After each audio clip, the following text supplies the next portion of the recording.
tenderloin. So, nagisa ka naman sa sesame oil. So, dagdagan na lang natin ng butter. Tapos, lagyan natin ang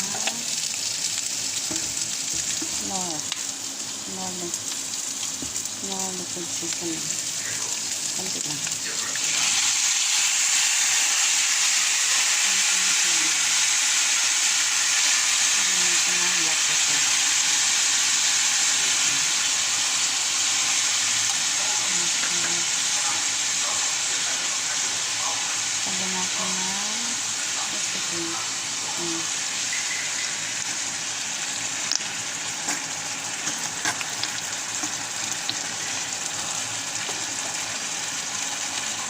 Yan lang ang pinaka-sauce nila.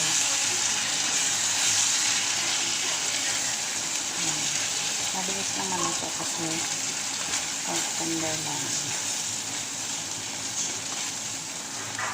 So, yan. Okay na. Serve na natin. That's it, guys. Thank you.